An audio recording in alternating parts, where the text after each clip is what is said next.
If you want to watch this video in Hindi or Telugu, check the description.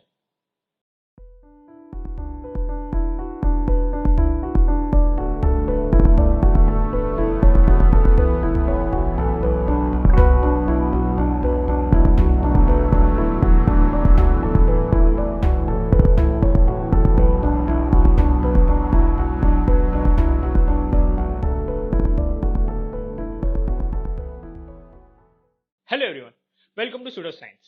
Today's topic is space travel. So till now we have understood different concepts in outer space like dark matter and different types of energies, cosmology, supernova, and we have also done the star reading. Now today we will learn about space travel. So in this episode we will learn about what is space travel, what are the requirements of space travel and its uses and everything, etc. So let's dig into it. What exactly is a space travel? In a layman's term or in a simple language, we can say that you will be using a vehicle to explore into outer space. Space travel thought came in 1861 to a Scottish astronomer and mathematician William Lettich. He said that space travel is possible by using rockets. Now let's discuss about different phases in space travel. What are the different phases in space travel? Phase 1. Build a rocket as per requirement. Phase 2. Train the astronauts. Phase 3. Select the destination. Phase 4. Prepare for launch. Phase 5. Reach space and explore it. Saying this is very easy, but to achieve it is very big thing. Rockets can be manned and unmanned. Training astronauts is a very big task. They are being trained for the worst case scenarios. Reusable rockets are possible now, thanks to SpaceX for that. And the most important thing in space travel is selecting the destination. It's a very important aspect in that. So as per the destination, the rockets are designed and requirements are loaded. And also trajectory, paths, calculation and everything is done with respect to the destination, which is a very heavy job. The final D-Day of the launch. Now we have to wait for the perfect moment for the launch. It matters a lot. One must understand the climatic conditions of the locations before having a launch. Weather plays an important role in launching a rocket because there is so much physics involved in it, and also you must see how the air resistance is acting.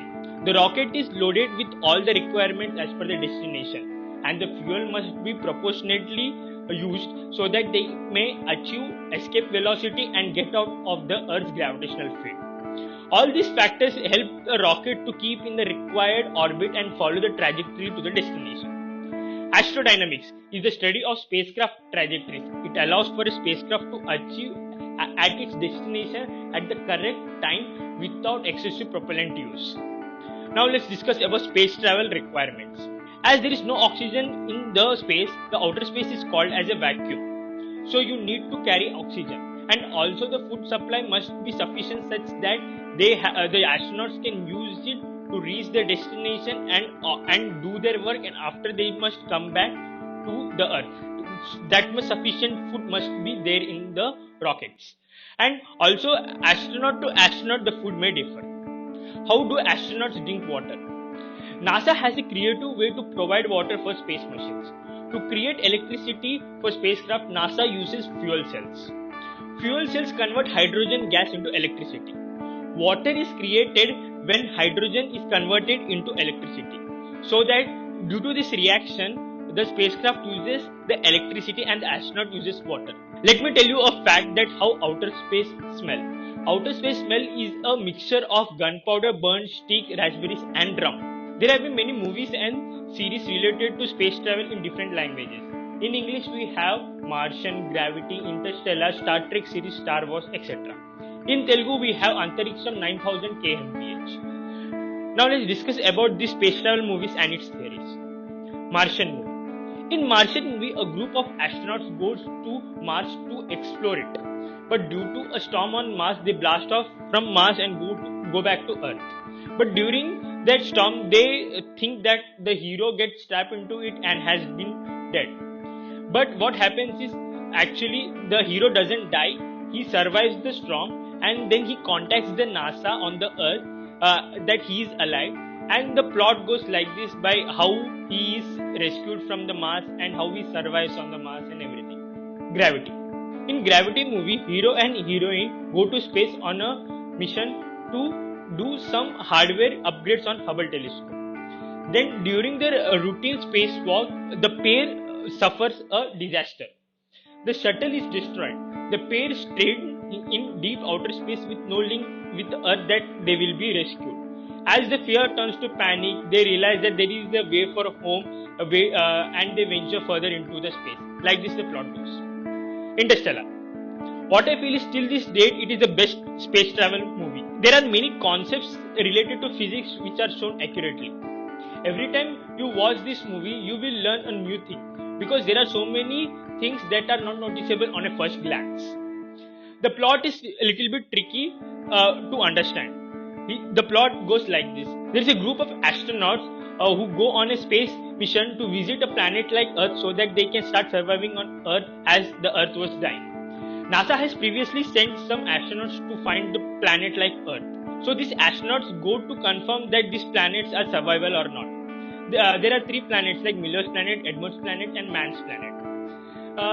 They have to visit these 3 planets through a wormhole which was created near the Jupiter. And no one knows that how the wormhole was created near the Jupiter.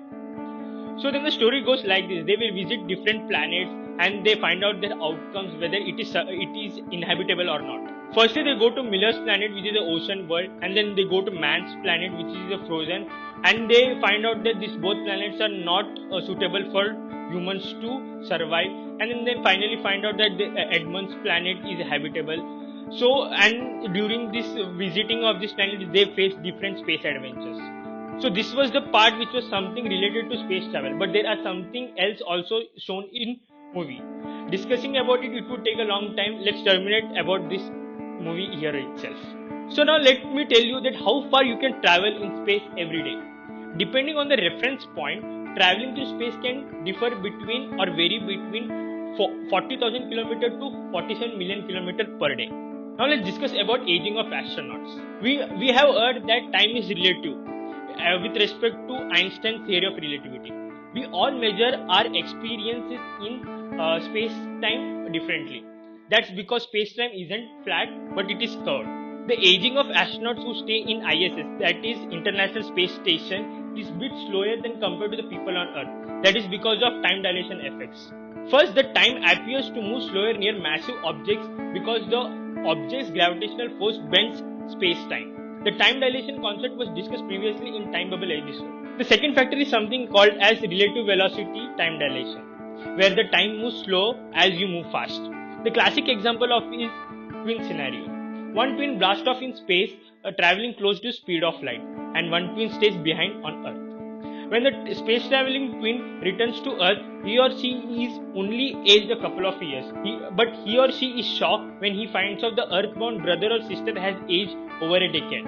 The concept of time becomes more complicated when you add gravitational time dilation and relative velocity time dilation at the same time. Now let's discuss about the different applications of space travel. Space colonizations, exploring Earth-like place, space tourism, space-based positioning system like GPS system navigation and timing on Earth, and space-based data centers.